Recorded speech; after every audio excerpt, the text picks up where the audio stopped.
नमस्कार। त्रेता युग की यह कथा है।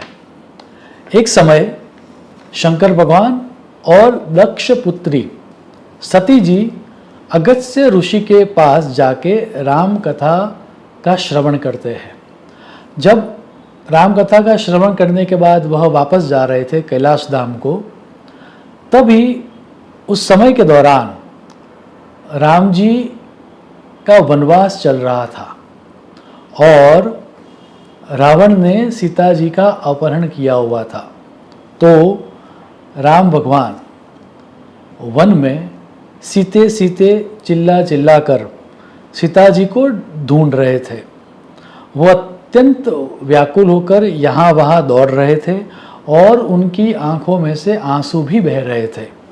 अब शिव जी ने जब राम जी का यह स्वरूप देखा, उनकी यह लीला देखी, तो वो काफ़ी धन्य हो गए और उनको बार बार प्रणाम करने लगे। ये देखकर सती जी को एक तरह का संदेह पैदा होता है कि अगर यह ईश्वर है, अगर राम सर्वज्ञ है, तो फिर उनको पता ही है कि सीता कहाँ पर है। तो फिर इस तरह से आंसू बहाने की या फिर यहाँ वहाँ भागने की आवश्यकता कहाँ है। शंकर भगवान ने जब सती के सामने देखा तो उनको समझ में आ गया कि सती के मन में एक तरह का संदेह पैदा हुआ है। तो उनके संदेह का निवारण करने के लिए शंकर भगवान ये कहते हैं कि अगर तुम्हारे मन में संदेह है तो राम जी की परीक्षा ले लो। जो तुमरे मन अति संदेह तो किन जाई परीक्षा लेहू। अब सती जी ये सोचती है कि जिनको यह सीते सीते कहकर ढूंढ रहे हैं, चलो उनका ही रूप में ले लेती हूँ। तो सती जी राम भगवान की परीक्षा लेने के लिए सीता मैया का रूप धारण करती है और वह राम जी के सामने प्रकट होती है। जैसे ही सती जी को राम भगवान देखते हैं, वह तुरंत उनको प्रणाम करते हैं। क्षण का भी विलंब नहीं होता।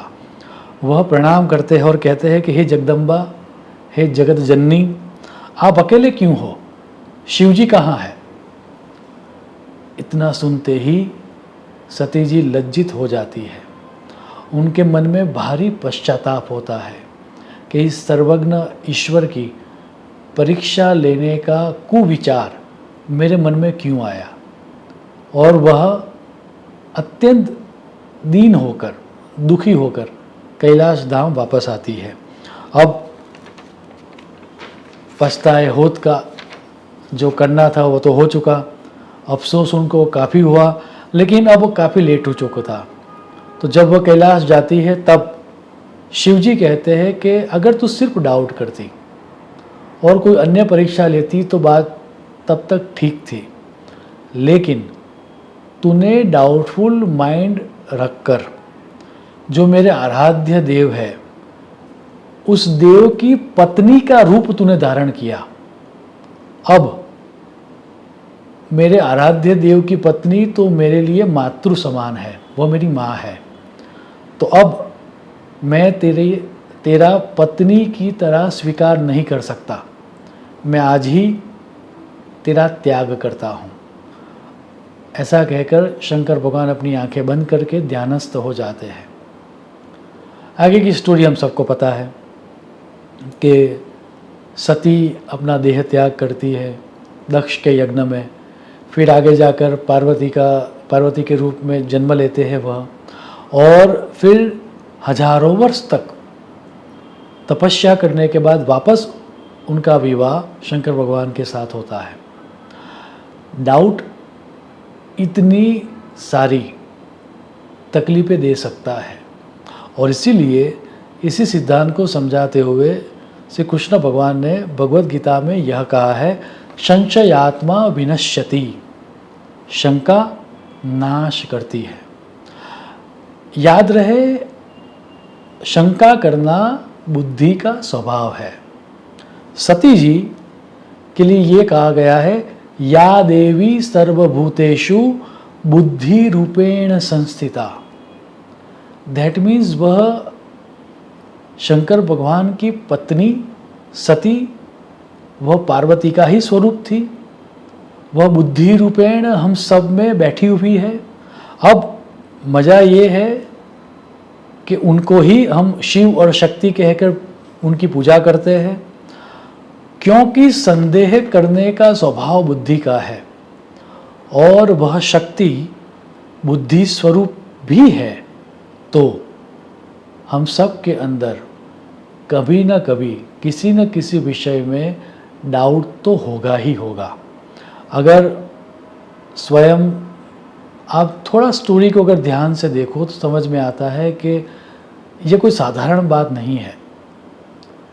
शंकर भगवान के साथ सती जी रह रहे हैं, वह स्वयं जगदम्बा है, फिर भी उनके मन में संदेह पैदा हुआ। अब संदेह पैदा हुआ तब तक तो बात ठीक थी, अब उनको भी पता है कि शंकर तो भगवान है। तो जब शंकर भगवान खुद किसी को सम्मान दे रहे हैं, किसी की पूजा कर रहे हैं, तो फिर उसमें डाउट कैसे करना चाहिए। लेकिन फिर भी सती जी के मन में संदेह पैदा होता है। तो अगर सती जी के मन में संदेह पैदा हो सकता है तो हम सब तो क्या है, हम सब के मन में भी कभी ना कभी संदेह पैदा होगा ही, क्योंकि संदेह करना बुद्धि का स्वभाव है।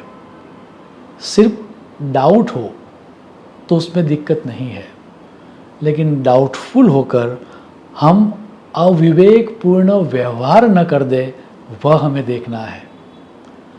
तो नेक्स्ट टाइम जब भी हमारे मन में डाउट हो तो वो डाउट क्लियर करने के लिए जो जो समाधान हमें चाहिए वह सब समाधान हमें लेने ही चाहिए, लेकिन हमारा जो व्यवहार है वह व्यवहार अविवेकपूर्ण नहीं होना चाहिए।